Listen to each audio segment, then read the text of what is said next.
Estoy conociendo a una persona impresionante. Estábamos en la extensión universitaria de los alumnos del segundo semestre, tercera cátedra, turno mañana. Doctor David Galeano Olivera, se puede hablar Rohendujahue Anguetete.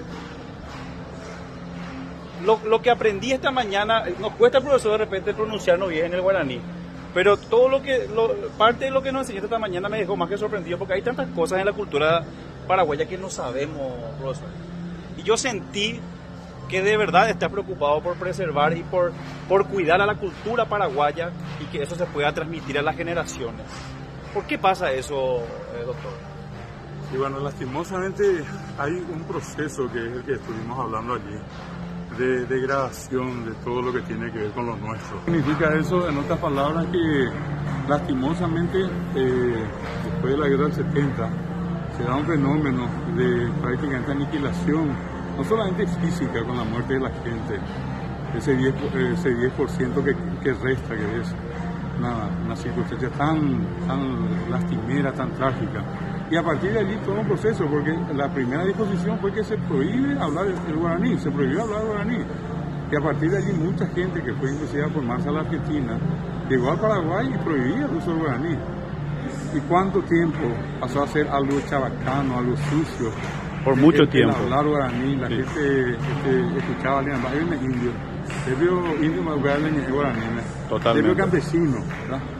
Entonces era como una necesidad tener que guardar esa identidad de origen nuestra y tratar de aflorar la otra, aunque nos haya salido todo mal, todo atravesado, pero al fin y al cabo es importante mostrar la otra cara para no ser marginado en nuestro propio país. Y ese proceso lastimosamente no se cambió con la educación. Hasta hoy hay poco contenido, hasta hoy el guaraní es idioma oficial. Tendría que tener un trato igualitario según la Constitución y la ley de lenguas. Y hoy hay 5 horas de castellano y 2 horas de guaraní. Luego ahorita el profesor entra. Totalmente, guaraní, porque ve la guaraní siempre. ¿Cuál es la responsabilidad del Estado en cuanto a la preservación y a la difusión de la lengua y la cultura guaraní?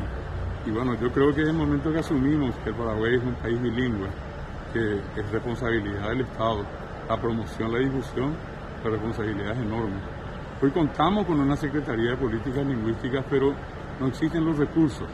Ahora problema ya de cómo la mova ya janua, ya no mongetamba, andiporio de Pirapire.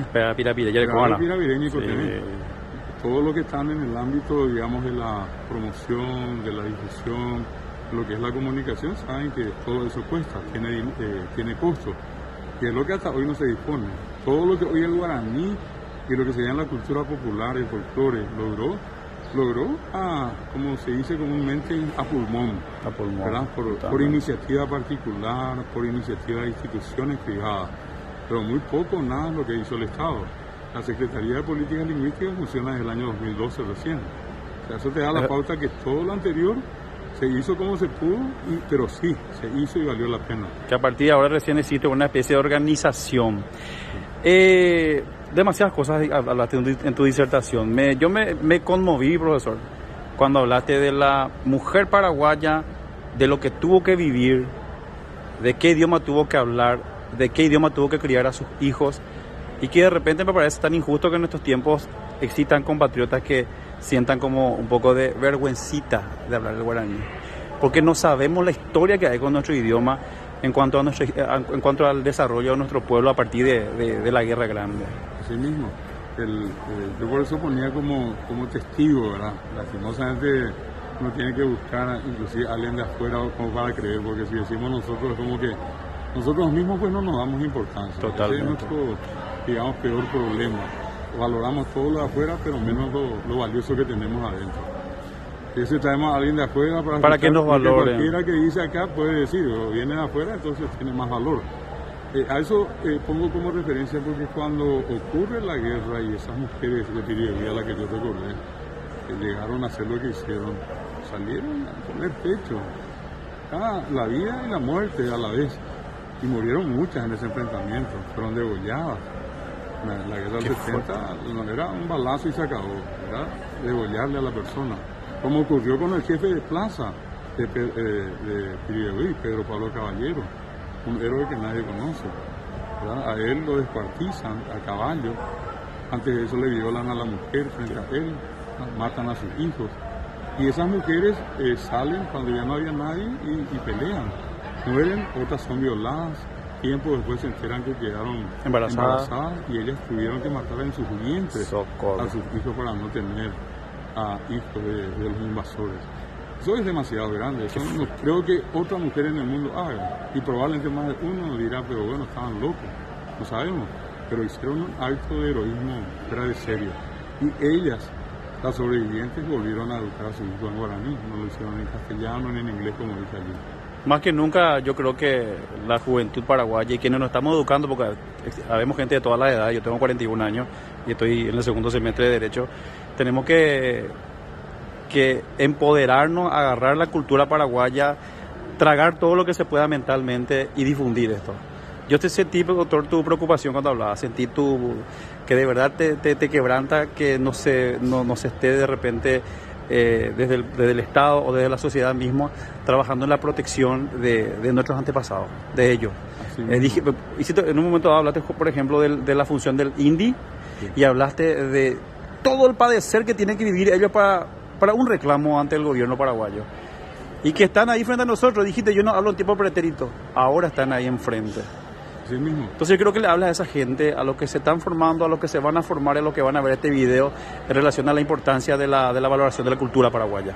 El ser paraguayo tiene que ser primero que nada un motivo de orgullo para todos. Tenemos que ser orgullosos de ser paraguayos, independientemente a estos actos de corrupción que se dan, ¿verdad? Hay cosas más importantes por las cuales tenemos que sentirnos orgullosos. Y sin sacarle la nalga a la inyección, corrupción existe en todas partes, igual en otros lugares la gente se siente orgullosa de su nacionalidad.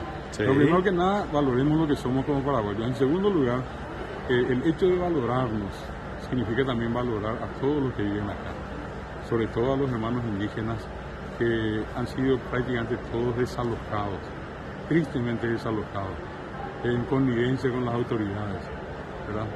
Se habla inclusive de montos, hay que tener 160 millones para echar a una comunidad su propiedad. Y se hace, se procede, y ellos finalmente están acá. Pues va, que Guatapá, ya y esto pasa se fuera. Y va, pues la gente imposible, o vamos a ir para la ciudad, va gente puerca, sí. Y yo le pregunto a cualquiera, ¿quién en su sano juicio querría estar en la calle con 40 grados, sin tener un sanitario donde ir para cumplir con su necesidad básica, sí. ¿Quién no le gustaría estar en una casa, de ser posible con aire acondicionado? Lo más confortable posible. Claro, comiendo alimentos bien preparados, no sobras. Porque cuando pensamos en los indígenas, lo primero que pensamos es las sobras. ¿Qué te sobró para regalarle? Totalmente. Usado. Mucha gente va a decir, no, pero ya me hemos usado. Es la tendencia. No va a poseer. Si se le crean las condiciones como efectivamente ellos quieren, hay una mayoría muy importante. Puede que una minoría ya haya aprendido más de lo nuestro y más de lo feo que tenemos. La prostitución, la droga, el alcoholismo. Como parte del mundo de los que están acá. Sí. Pero hay muchos que están todavía en sus hábitats, viviendo una vida decorosa como a ellos les corresponde. Y a esa comunidad es a la que tenemos que atender desde la estructura del Estado. Como a cualquier otro ciudadano, ellos también se merecen atención del Estado. La responsabilidad más grande se recae entonces sobre los agentes del Estado, ¿verdad? La autoridad del Estado, pero hay pequeñas acciones que pueden cambiar, que también cambia de repente el mundo, profesor. ¿Qué podemos hacer nosotros como ciudadanía? Y sobre todo yo dar acá una idea a la gente que, como ustedes, están en la carrera de Derecho. Abrir, si se puede, un consultorio para que ellos puedan venir cuando tienen sus problemas de tierra, cuando tienen otros problemas de orden legal, y asistirles. Asistirle como se les asiste a cualquier otro, tal vez sea un servicio gratuito, tal vez tener algún grupo de abogados a los cuales se pueda remitir el caso, que puedan llevar adelante una acción judicial, o en otros ámbitos, inclusive acercarnos a las comunidades indígenas, conversar con ellos, tratar de ver en qué podemos cooperar. En realidad tendríamos que cooperar, tendríamos que ponernos allí al lado de ellos y ver qué ellos quieren que hagamos por ellos. Porque hay cosas que definitivamente tampoco ellos tienen mucho interés en que les ayudemos, porque ellos son se autogestionan. Se autogestionan. Y sí, habrán cosas y allí es donde nos van a pedir algún tipo de ayuda. Agradezco mucho tu tiempo, doctor David Galeano, y tu disertación. Yo me emocioné, nos emocionamos todos, nos quedamos todos en guaraní, Yuruyay, porque hay mucha de la historia de Paraguay ya que había sido desconocemos. Que estamos hablando de igual. Gracias, profesor. Un placer. Ahí está, un placer. ¿Qué pasa?